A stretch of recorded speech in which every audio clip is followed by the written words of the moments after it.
Okay. So last classes we were discussing about the different traffic control measures. So we have already completed the topics of road markings and traffic signs. Today we are going to discuss about the traffic signals.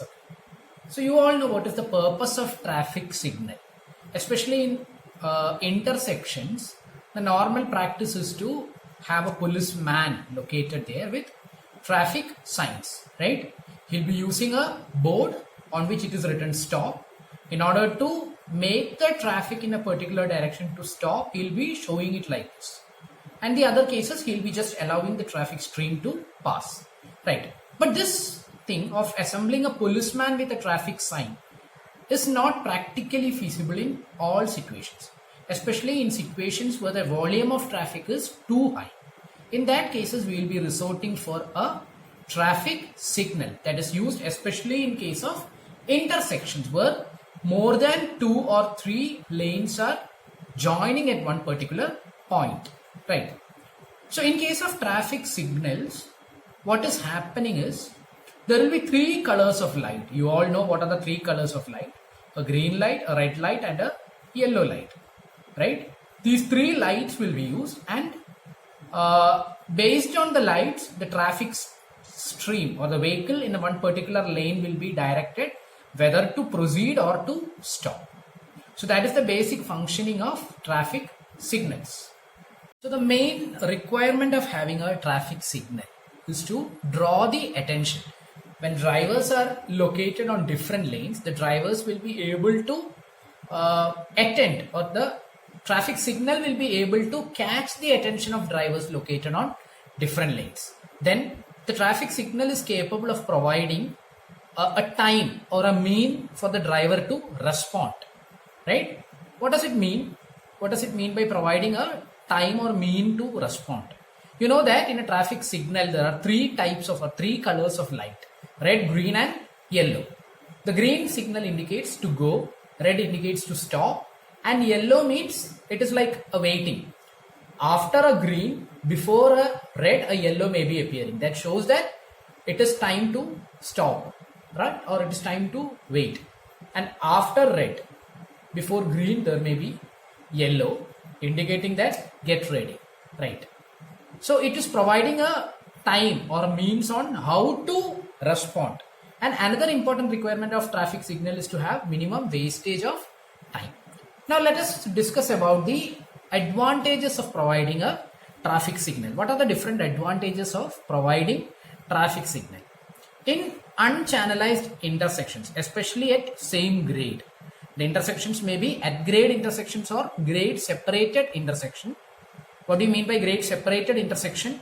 The different roads or different lanes meeting at one particular point is having a difference in gradient. Then you call it as a grade separated intersection. If all the lanes are at the same grade, you call it as at grade intersection.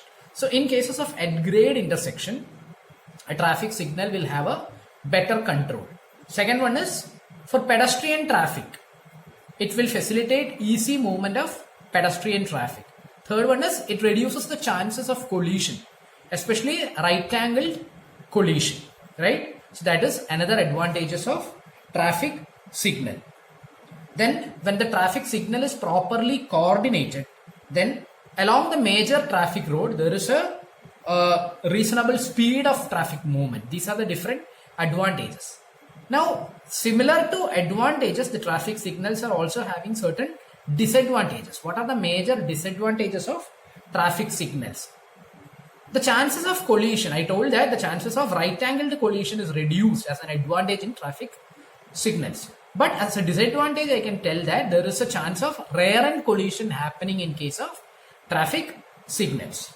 Second one is, if there is no proper coordination of the traffic signal or a faulty signal, it may it may create a confusion among the drivers. So once a traffic signal is operated, it should be mandatorily observed that it is functional at all points of time.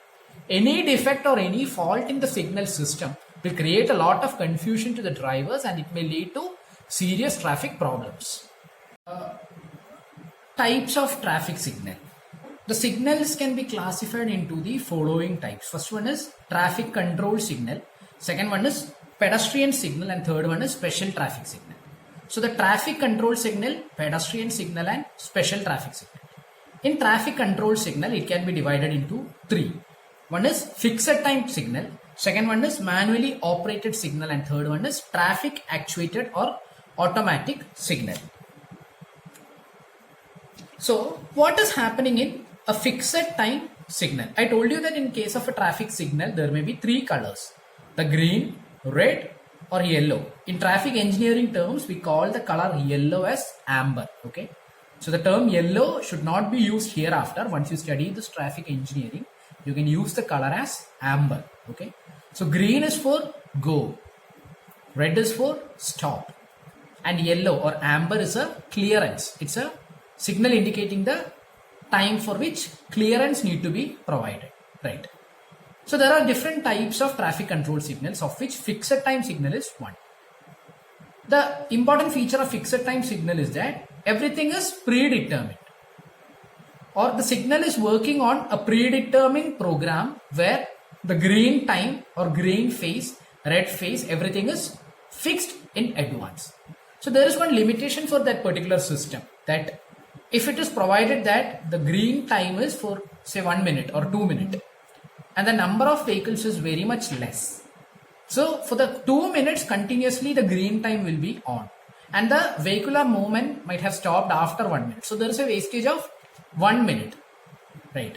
So this is the problem with a fixed time signal. Second one is a traffic actuated signal. Depending on the volume of traffic in the approach, the signal time may be varying. There may be two types of actuated signal: a semi-actuated signal and a fully actuated signal. In case of a semi-actuated signal, what is happening is there may be some detectors or sensors installed on the approach road. So depending on the vehicular volume, the green time may be extended for several minutes based on the traffic volume. That is happening in a semi-actuated. In a fully actuated, the entire traffic volume or entire vehicular movement coming in the particular approach will be monitored, and as per that monitored value, the traffic signal time, the green time and red time, will be designed based on that. It is entirely different from a fixed time signal.